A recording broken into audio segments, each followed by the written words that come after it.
King David wanted to build a house for God, but God spoke to him and said, "You are not to build a house for my name, because you are a warrior, and I have shed much blood. Your son Solomon is the one who will build my house. I have chosen Solomon to be king over Israel when your time comes to an end. I will establish his kingdom forever, as long as he follows my commandments, as you have done." King David then appointed Solomon as king over Israel. Soon after, the Lord appeared to Solomon in a dream. God told Solomon, "Ask me for anything you want." Then Solomon answered, "You have shown such loving kindness to my father King David, as he walked before you in truth and righteousness and served you with all his heart. You placed me on the throne as king, yet I am still a young man and do not know how to lead this great nation of Israel.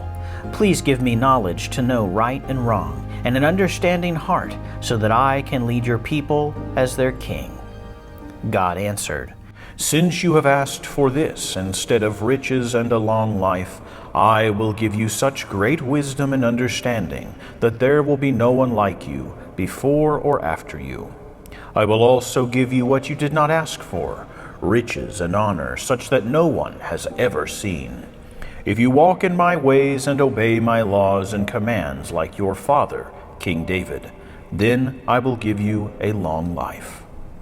Several days later, two women came before King Solomon with a problem. They both lived in the same house, and each of them had a baby just days apart from each other. One of the women said, "This woman's son died in the night because she lay on him. She got up in the middle of the night and took her dead son and put him next to me and took my son back to her bed. When I woke the next morning, I saw that the baby was dead. As I looked closer, I knew the baby was not my son." The other woman immediately said, "That's not true. The living one is my son, and the dead one is yours." They stood and argued before the king. Then King Solomon said, "Bring me a sword." When they returned with the sword, the king gave an order, "Cut the living child in two, and give half to one mother and the half to the other." As soon as the order was out of his mouth, the mother whose son was living yelled, "Oh, my lord, give her the living baby, please! Don't kill him!" But the other woman said, "Neither you nor I will have him. Cut him in two." Then King Solomon ruled, "Give the living baby to the first woman. She is obviously the mother." All the people of Israel were amazed at the wisdom of King Solomon in deciding this matter. They realized that God had given Solomon great wisdom. Solomon's wisdom was greater than any other man, and his fame spread to all the surrounding nations.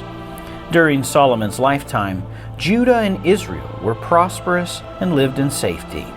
Because of this, King Solomon had an astounding amount of wealth, land, animals, vineyards, and anything he would ever need or want.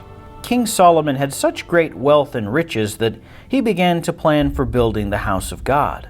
The house would store the ark of God, which contained all the commandments that God had given to Moses on Mount Sinai many years before. The word of the Lord came to Solomon, "As for this house you are building, if you will keep all my commands and obey them, I will do what I have promised. I will live among the Israelites and not abandon my people, Israel." 480 years after God commanded Moses to lead the Israelites out of Egypt, in the 4th year of King Solomon's reign, he began to build the house of the Lord. It took the builders 7 years to complete it. It was magnificent in every way. Inside the house, an inner room was built that contained the Ark of God and was called the Holy of Holies. Many of the walls, floors, furnishings, and ceremonial objects were covered in gold or made of bronze. Solomon also built cities for his many chariots and horsemen. He built everything he desired in Jerusalem and throughout his entire kingdom. King Solomon grew richer and wiser than any other king on earth. People from every nation came to hear the wisdom God had given him. But the story of Solomon does not end like it began. Solomon married many women from the surrounding nations who worshipped idols and gods created by man.